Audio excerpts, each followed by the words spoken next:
Doing right now is the lighting of the flame of hope of the Special Olympics Nigeria 2018. Can we please put our hands together for our athletes as they take us through this very significant exercise?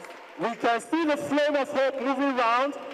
It has crossed through 4 regions, and it's now here in Lagos in the Southwest region, about to be lit.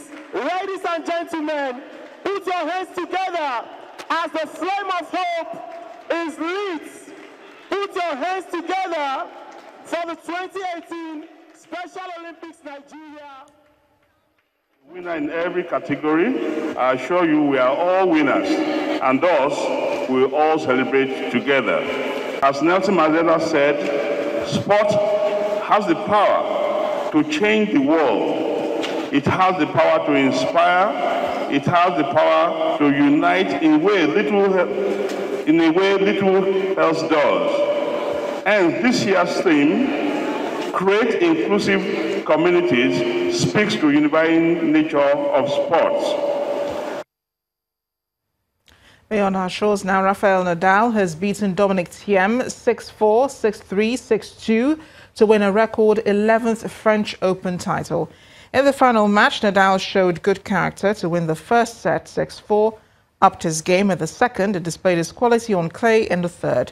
Nadal has dropped just one set at this year's tournament, and that was a quarterfinal clash against Diego Schwartzman when he trailed by a set and a break in a rain-affected match. With this victory, Rafael Nadal joins Margaret Court as the only player to have won one Grand Slam 11 times. He will also retain his status as world number 1 when the rankings are updated next week.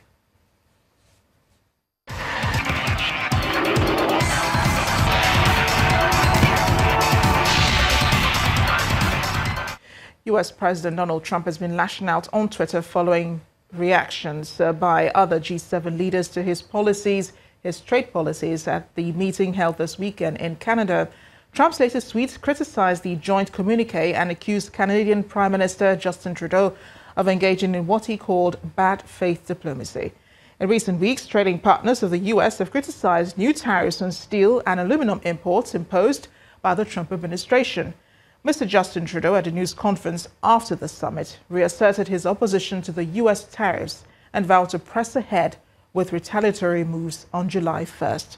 Trump later tweeted that he'd asked U.S. representatives not to endorse the communique, which he said was based on Mr. Trudeau's, quote, false statements. I told the president that we would be moving forward with retaliatory equivalent tariffs as of July 1st, and he expressed to me that he thought that would be a mistake.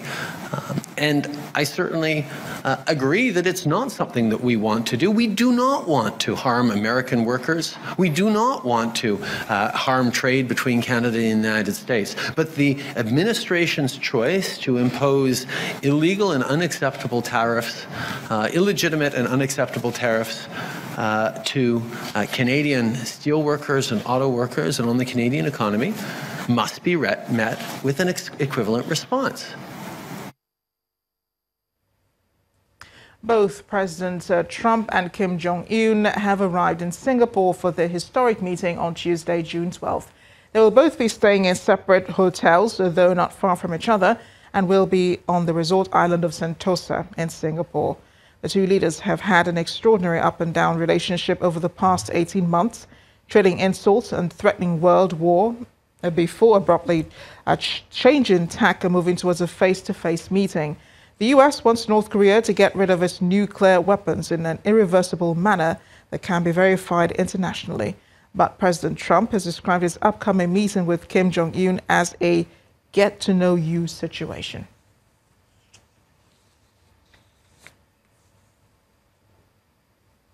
At the main news again, the president has arrived in Morocco for a 2-day working visit to King Mohammed VI on matters relating to social economy for both countries.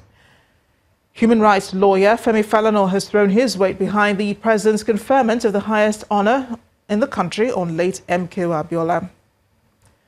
One person has been confirmed dead, 2 others wounded following an IED explosion in Mubi, Adamawa State. And U.S. President Donald Trump and North Korean leader Kim Jong-un have both arrived in Singapore ahead of the historic meeting on Tuesday. Thanks for watching the news at 10. I am Amarachi Ubani. Good night.